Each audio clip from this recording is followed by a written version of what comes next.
Jadi aku ingat kali di Medan ini. Cerita soal budaya tadi. Itu tapi budaya Medan jangan panggil kota buaya. Kenapa kota buaya kata orang? Kenapa buaya itu? Buaya itu dia nggak pernah menggigit, nggak pernah apa-apa. Dia cuma tangkap melentir. Nah itu dia.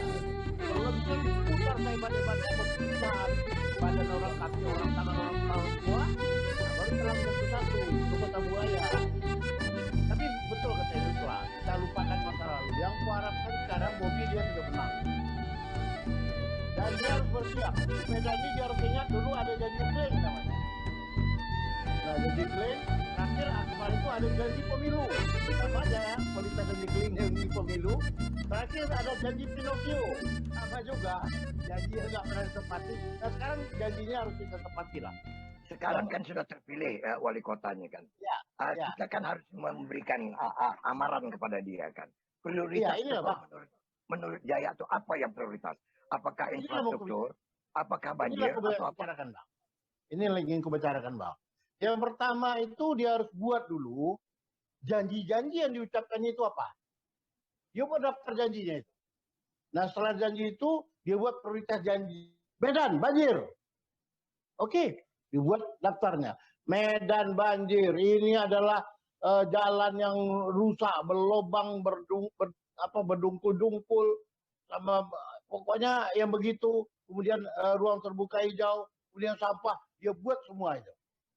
Mana bisa dikerjakannya? Panggil anak buah tuh, jangan panggil pembusuk lagi macam kemarin. Itu cuma cakap-cakap, itu cuma janji pemilu itu. Jangan kembali ke dahulu, itu janji keling. Janji keling itu aku nggak tahu kenapa disebut janji keling, aku nggak tahu. Cuma di Medan bukan ada disebut janji keling, lain nggak ada. Nah, jangan lupa itu lagi. Ya Bang. Saya potong. Kan banyak janji-janji kan yang dibuat. Ya. Yang ingin saya tanyakan, yang paling prioritas yang diinginkan oleh masyarakat tuh untuk Kota Medan ini apa yang lebih utama gitu? Banjir Bang. Banjir.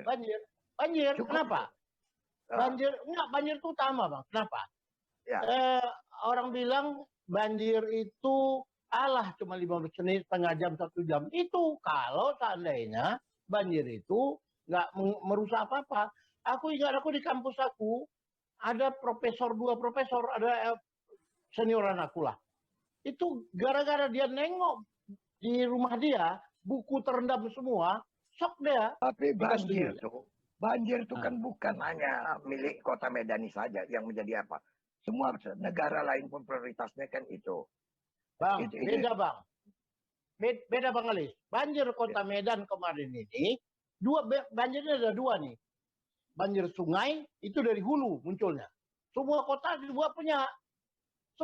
punya banjir. Kenapa? Itulah siklus alam. Tapi Kota Medan, banjir hulu, banjir sungai itu tidak ada. Yang paling parah banjir pemukiman. Banjir drainase. Jai, kalau bicara banjir, sebenarnya yang paling berat kalau soal banjir itu adalah daerah-daerah yang banjirnya nggak sering. Sekali, itu lebih bahaya daripada kalau yang banjirnya terus-menerus. Aku kasih contoh. Dulu aku mula-mula pindah rumah, baru kawin tuh. Belilah rumah yang agak lumayan, ini tiba-tiba kan kita kan nggak punya bayangan yang macam-macam. Banjir dia. Aku nggak pernah bayangin banjir. Apa yang terjadi? Semua album perkawinan aku kerendam. Habis. Ya kan, barang-barang itu kerendam. Karena waktu itu aku nggak membayangkan. Tapi setelah banjir itu menjadi langganan, menjadi tahu kita bagi tanda-tanda. Lihat di Jakarta, banyak rumah orang udah jangan bicara tentang estetika, bicara fungsi. Masuk kita rumah, sekarang kalau kalian ke rumah aku, kulkasku ada di tangga, bukan di bawah. Karena aku khawatir musim hujan. Daripada aku capek-capek ngangkat. Nah, jadi rumahku sekarang kalau aku pasang posisi TV bukan takut maling. Takut aku banjir masuk udah setinggi apa, aku langsung buru-buru pulang. Jadi persiapan untuk menghadapi banjir sudah sedemikian rupa, sehingga banjir bukan lagi sesuatu yang menakutkan. Tapi bagi Medan, jarang-jarang banjir. Sekali banjir, kayak kau bilang tadi, aku ada yang masuk di Facebook, sampai dia berkeluh kesah, memang mengerikan. Orang boleh saja menjanjikan, tapi pada saat kenyataan bisa saja ngeles gitu loh. Enggak, aku ingatkan itu banjir itu utama. Yang kedua ruang terbuka hijau. Ruang terbuka hijau itu Medan cuma nggak sampai 1%. Nggak sampai 1%. Orang lain itu 30%. Di mana lahannya lagi? Di mana lahannya? Bang, kalau dia mau, itu khayalan si Ahyar kan mau di atap rumah ditaruhnya biar mengatasi banjir. Tapi kalian larang di atap rumah, takut ambrol. Aku nggak ngelarang, Bang. Oh, kalau gitu Idros yang larang kemarin ya. Iya. Karena nggak masuk. Aku nggak ngelarang. Cuman lucu. Cuman lucu. Oh, begitu ya. Nggak ngelarang. Cuman lucu kurasa. Berpendapat begitu. Kan yang lalu udah aku bilang, Bang. Si Ayar nggak mau mengatasi banjir di atap rumah. Si Bobi mau membendung Belawan. Itu kan dua-dua lucu. Nah, banjir Medan, banjir dari hulu, banjir sungai, kemarin udah kena lagi. Kita ingat itu tahun 56, tahun 2001, tahun 2011, 2020. Itu udah jelas tuh. Nah, 2020 kemarin besar. Nah, kemudian Medan banjir sungai, banjir pemukiman, itu gara-gara drainasenya tumpat di mana-mana, dan kerjanya cuma pakai cangkul, pakai sekop. Itu udah capek kali cerita. Yang ketiga, Medan itu banjirnya banjir rob. Banjir rob Belawan. Kenapa jadi apa? Apa yang diusahakan? Nggak ada. Aku kemarin di satu WA diskusi lah. Itu kanal itu kan keluar airnya. Aku bilang kanal itu berfungsi setelah Medan terendam air. Nah, itu lainlah Kampung Aur. Aku bilang Kampung Aur itu juga pemukiman. Manusia juga di situ. Cuma mereka udah dianggap, sehingga sampai orang yang berwenang dalam air itu beranggapan kalau Kampung Aur terendam ya biasa aja. Itulah yang nggak boleh. Dimanapun. Oh, nggak bisa teknologi begini. Karena mereka berpikir mengatasi banjir itu ujungnya berapa duit yang keluar. Nah, itu yang jadi masalah. Ya, kalau bercerita tentang manusia. Ya, aku juga suka jalan ya. Jadi bukan mendiskreditkan atau mengapakan ya. Yang masalah di kampung air ataupun yang merasakan banjir itu sebenarnya adalah mereka-mereka yang bermukim di pinggiran kali. Yang jaraknya itu sudah tidak boleh sebenarnya, kan begitu. Itu ya. Tapi kalau yang di kota-kota paling sedikit itu tidak sampailah merebak yang banjir 2 meter atau 3 meter. Paling-paling kan kalau kita mau lihat jalan Kapten Muslim itu masih bisa ditempuh oleh mobil, masih apa kan gitu. Tapi kalau yang kemarin tuh kalaupun banjir yang kena pemukiman itu bukan banjir karena hujan atau karena apa. Itu adalah karena hujan sungai tadi. Ya, kan itu aku bilang, Bang. Ada banjir di Medan itu ada 3. Pertama banjir sungai, yang kedua banjir drainase, yang ketiga banjir rob. Nah, Kampung Aur itu sudah lama berdiri sebelum Medan ini ada. Kan udah banyak. Jadi makanya kalau meter aku disuruh milih ya dibandingkan banjir dengan infrastruktur, aku lebih senang dengan infrastruktur. Karena di sana kan banyak pengendara, ya kan, Bung? Jalan tuh berlubang-lubang. Kalau sudah ada gelap sedikit, itu bisa membahayakan orang lain. Cobalah masuk kita lubang, yang kita maki duluan siapa? Wali kotanya. Ya kan? Kalau banjir belum tentu wali kotanya kita maki. Tapi kalau kita jatuh di lubang, ini yang kurang ajar nih wali kotanya, kimah lah, keluarlah semua bahasa-bahasa itu kan begitu. Bang Ali, jadi itu banjir, kalau jalan, ujungnya duit. Gampang. Besok tempel. Jadi abang mau pilih jalan yang berlubang atau lubang yang berjalan? Iya. Masalahnya itu dia. Kalau jalan itu gampang. Terus kalau lubang yang berjalan kita klekson, dia mau minggir. Ini jalan yang berlubang, kita klekson, minggir atau tidak, kita yang harus minggir. Itu dia. Ya, tentu aku rasa itulah. Jadi sebenarnya mulailah dipikirkan. Nggak gampang kerja si Bobi ini, nggak gampang. Jadi kemenangan mereka ini secara umum aku bilang memang menang, tapi kemenangan yang harus ada tanggung jawab. Jadi mulai sekarang betul dia harus kerja, tidak main-main lagi. Ya, mungkin frekuensi dia ke Jakarta pun harus dikurangi, dia harus lebih banyak masuk, membelusuk kemana-mana seperti mertuanya dan mendata. Nah, kemudian satu catatan lagi, jangan para pembusuk itu jangan pula langsung misalnya dijadikan semacam komisaris di sini bisa tuh, karena mereka ini kan pasti minta jatah nih, udah berkeringat kami ya, katanya. Nggak usah sama dia, sama bapaknya aja begitu banyak orang yang minta, kami udah berkeringat, kok nggak dapat. Nah ini udah ada yang menuntut. Nah aku khawatir di antara tim suksesnya itu sekarang udah berpikir, dia udah kalkulasi. Aku bakal duduk di sini, aku bakal duduk di sini. Dapat apa? Jadi itu segala memang nggak bisa diapain ya, ya. Jadi aku mungkin cara gini, makanya itu membedakan orang yang menuntut itu kan orang yang memang tidak tulus mendukung Bobby. Jadi itu yang aku bilang tadi oportunis itu, ya oportunis itu. Nah kemudian kedua sebenarnya kalau dia loyal fanatik terhadap Bobby, justru dia harus berpikir Bobby-nya. Oleh karena itu ada istilah sinergi efek. Yang 1+1=3 yang gue bilang orang Aceh pandai 1+1=3 ya 1+1=3 itu begini. Kalau dia punya kemampuan, si Ahyar punya kemampuan, kalau mereka tidak saling untuk menjatuhkan, ini malah menjadi ada sinergi efeknya, saling mendukung gitu. Jadi diberilah jabatan-jabatan atau posisi-posisi itu kepada orang yang memang tepat. Paling tidak jadi Satpol PP lah, nggak jadi mentan Satpol PP lah kalau level Medan. Gitu, ya kan? Jadi kalau seandainya sudah penguasa balas jasa, ya susah kita. Ya, jadi tidak direct man on the right place lagi, walaupun ini istilah kuno. Jadi yang paling penting dulu aku berjasa, bagi dong aku jatah itu. Ya, itu ada boleh. Oke. Yang dibilang Idrus itu apa? Yang disebutkan Idrus barusan itu apa? Yang disebutkan Jaya itu apa?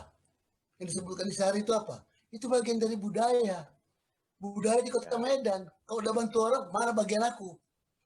Ya, banjir itu juga budaya, banjir itu sudah menjadi budaya. Bagaimana? Tunggu dulu. Mana begitu? Ya itulah budaya. Bagaimana siapa ini, si Bobby ini dengan budayanya untuk melawan budaya yang seperti itu. Ya, itu dia. Ya. Itu dia. Bentuk budaya baru. Bagaimana budaya baru itu supaya tidak banjir. Bagaimana budaya baru tidak ada pencopet. Bagaimana budaya baru trotoar itu tidak dipakai tegak kaki lima dan seterusnya. Termasuk balas jasa tadi.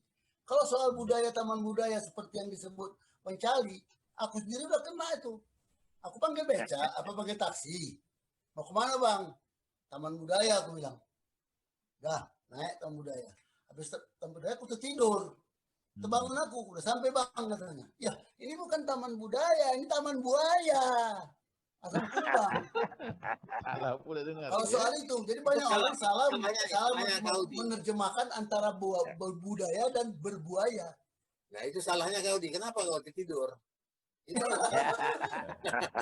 jadi itu aku harus kasih tahu harapan aku gitu ya, bahwa para pembisik yang selama ini mengagung-agungkan, mengangkat-angkat, oke lah, kalau memang dia berkeringat betul, oke. Tapi ada juga yang pura-pura berkeringat, pakai sapu tangan lah, seakan-akan yang paling hebat lah bantuannya. Kemudian minta bagian. Aku cuma mau kasih tahu kata-kata yang bagus lah. Kawanmu itu sebenarnya, kawanmu yang sejati itu adalah lawanmu. Orang yang mengkritikmu. Kalau orang yang mengiyakan selalu kepada kau, itu bukan kawanmu. Tapi kawan kau yang mengkritik kau. Jadi Bobby aku ingin ingatkan bahwa belum tentu kawan-kawannya selama ini berada di belakangnya, belum tentu itu mengusungnya dengan baik. Bahkan mengusungnya. Ya itu kita bilang pembusuk kan? Nah itu dia. Nah tapi Bobby harus aware. Begini, aku khawatir, ya Madi sudah bilang tadi, bahwa Bobby ini belum kenal ini karakter anak Medan ini. Karakter yang begini nih.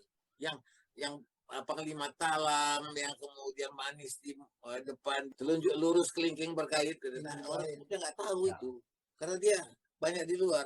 Nah itu dia harus punya semacam think tank lah.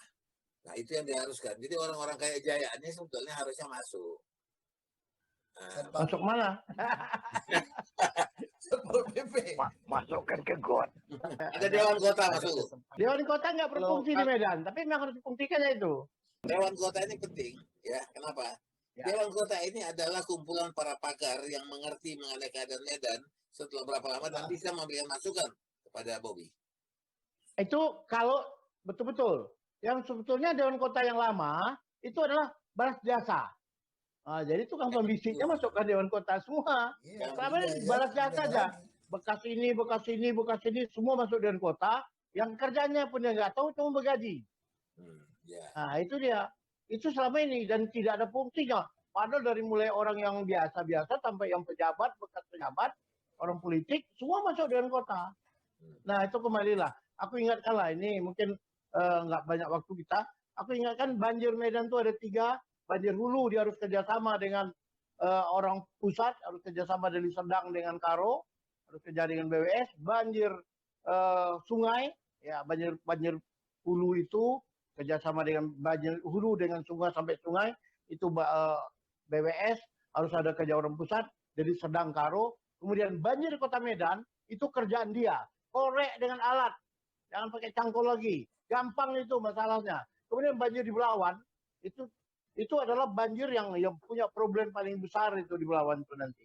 Dan tiga-tiga ini banjir itu utama. Yang keempat, jadi bukan satu tuh ya, 3. Yang keempat itu RTH.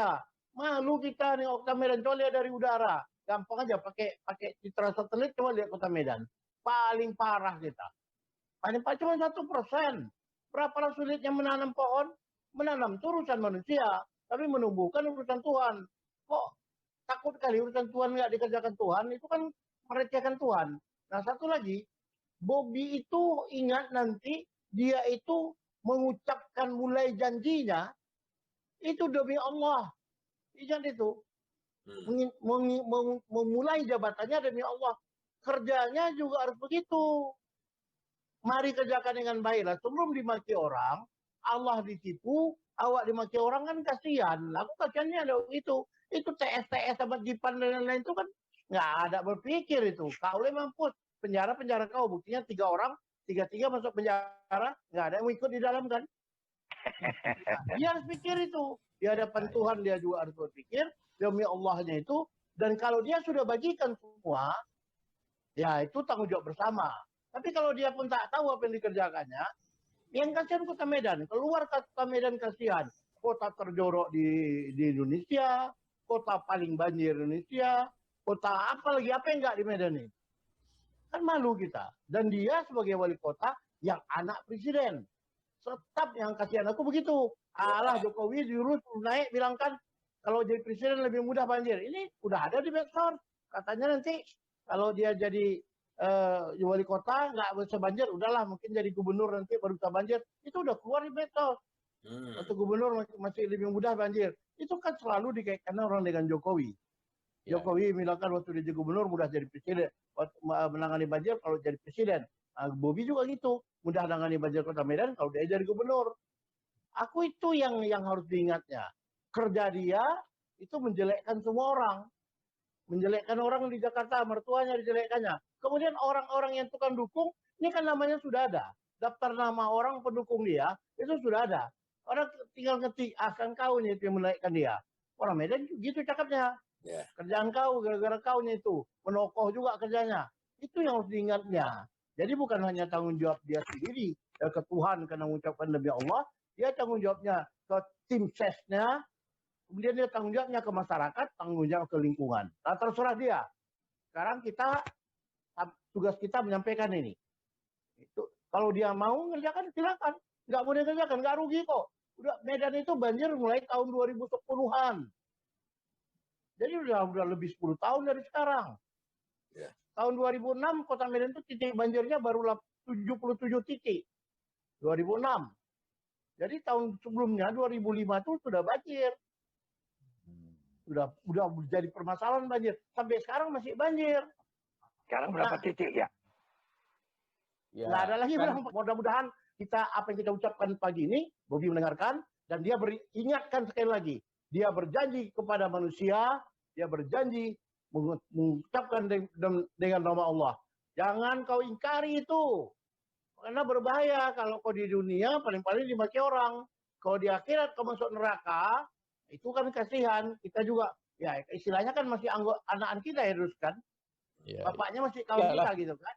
Nah, itu jangan sebab begitu. Jangan terpancing dengan tukang apa namanya ini, pembusuk ini. Nggak tahu apa-apa, berceritakan begini. Kasihan ini kan di kemarin ketahuan waktu di debat pilkada itu. Pembusuk semua itu yang ada kan. Nggak ngerti apa-apa. Dua-dua. Itu dia. Nah, kalau udahlah, kalau si Ahyar udahlah. Udah lewat itu udah nggak ada harapan. Tapi Bobby 3,5 tahun ke depan itu tanggung jawab dia. Ingat, dia janjikan 2 tahun itu Medan bebas banjir. Sejak kapan mulai? Kalau dilihat dari tadi bicara tentang Bobby ini kan selama ini kan yang diapakan orang dia tidak tahu Medan. Lebih banyak dia ada di luar Medan. Dan kayaknya dia juga sadar terhadap itu. Nah, apa implikasinya? Malah ada implikasi positifnya. Kalau dia menyadarin itu, berarti dia lebih open mind, lebih membuka diri untuk ada masukan-masukan dari orang-orang yang paham Medan. Sama lah kayak kita ngobrol ini. Kalau kita bicara Medan, lebih ahli kalian yang ada di Medan. Kita sadar itu, maka kita dengar apa yang terjadi di Medan. Tapi kalau awak pula sok tahu bicara Medan bandingkan Jaya Asmadi dengan Bang Alis, itu udah keterlaluan pula lah. Nah, tapi yang paling penting, siapa yang memasukkan, yang memberi masukan itu, kayak kau bilang itu, apakah itu pembusuk? Nah, dia harus melihat, dia hari ini harus pintar menyaring siapa yang memberi saran-saran pembangunan, saran-saran yang positif, yang konstruktif untuk membangun kota Medan. Itu yang paling penting. Dia itu memfilter. Dia harus menerima semua masukan, tapi dia harus memfilter supaya dia nggak terjebak. Kenapa? Kita harapkan, kan ingat kok kata-kata Soekarno, kasih 10 orang pemuda untukku, goyang dunia. Artinya ini ada kesempatan. Ini anak muda nih kali ini. Coba buktikan. Anak muda bisa nggak berpikir out of the box. Jangan lagi berpikir di dalam kotak. Ini kan zaman udah milenial. Jadi kita menggantungkan harapan itu jangan memalukan anak-anak muda juga, Jai, yang kau bilang tadi. Ini aja misalnya, ya kan salah satu juga jangan mempermalukan anak muda. Ternyata anak muda juga masih bawa ransel bapak orang tuanya. Anak muda itu harus pakai ransel di depan. Lihat maju ke depan. Menerima masukan-masukan dari orang yang betul-betul dia filter. Jangan cuma majipan. Nah, jangan yang begitu. Nah, dia harus bisa membandingkan mana yang benar, mana yang tidak. Kurasa begitu. Ya, kita menggantungkan harapan lah dengan Kota Medan kepada Bobby. Bang Alis, bagaimana kesimpulan, Bang? Ya, aku melihat ya tadi seperti apa yang kita sudah ungkapkan ya, pasca pilkada Medan ini, ya alhamdulillah sudah aman ya, sudah bagus ya, dan kelihatannya kondusif betul, tidak ada apa-apa walaupun ada terjadi perang-perang medsos tadi kata Madi tadi, ya kita harapkan itu jangan lagi ada, yang menang jangan lagi juga melecehkan yang kalah. Ya kan, yang kalah pun ya mau tak mau terpaksa harus emosi kalau terus-terusan ditekan begitu kan begitu. Dan kemudian harapan kita kepada wali kota terpilih nanti itu seperti apa yang sudah kita sampaikan sebelum-sebelumnya. Ya ada janji-janji itu yang harus dikerjakannya, walaupun itu bukan merupakan apa yang disebut dengan PR ya atau PR ya, homework ya. Ya tapi itu harus diselesaikannya dengan baik. Yang prioritas harus dibuat. Karena kalau kita tidak khawatir kalau Bobby ini mungkin anggarannya mungkin akan lebih mulus lah dapatnya ya. Kemudian dia bisa menghadapi Ahmad Jipan tadi, khususnya ini yang paling masalah bagi para pejabat di Kota Medan, ormas-ormas ini. Ya, ormas-ormas ini sangat juga menjadi suatu beban juga bagi mereka kan begitu. Ya, karena kan tentu ada kepentingan mereka juga kan di situ. Seperti kata Idrus tadi, kami sudah berkeringat ini kan begitu. Yang paling berkeringat itu mereka sebenarnya kan begitu, Bu. Ya. Jadi itulah saya ya mudah-mudahan coba angkatlah Bobby nantinya, kita satu waktu saya akan panggil dia untuk nanti sama-sama kita mendengarkan apa yang sebenarnya menjadi keinginan utamanya. Kalau aku merasa yang kita bicarakan ini barangkali bisa balik gagang, balik tangan. Bisa aja nanti keputusan atau yang diumumkan oleh KPU yang sebenarnya nanti pada ujungnya atau pada akhirnya bisa berbalik. Karena ini tipis. Nah itu harus kita pikirkan juga bagaimana kalau itu berbalik. Dan orang juga harus tahu kalau berbalik itu bagaimana. Apakah itu akan timbul resistensi atau apa. Dan kalau tidak, bagus. Nah, itu dia. Nah kemudian yang paling penting barangkali kalau aku pesan, pemimpin itu harus mengerjakan sesuatu dengan seni. Kalau berat kali untuk menyebut budaya, seni lah. Karena apapun kita lakukan dengan seni itu baik. Seni bercinta, seni berkata, seni menyuruh orang, seni menindak orang bersalah, seni membangun Medan, seni mengatasi banjir, seni mengatasi lubang-lubang, seni mengatasi dan seterusnya dan seterusnya. Seni itu dicampur apapun dia akan bagus, akan menghasilkan yang baik. Itu yang perjalanan di dunia ini, apapun dikerjakan dengan seni itu baik. Hanya satu seni itu tidak boleh, jangan dicampur dengan air. Terima kasih. Air seni. Ya, kalau aku berharap udah terlalu banyak yang kita berikan.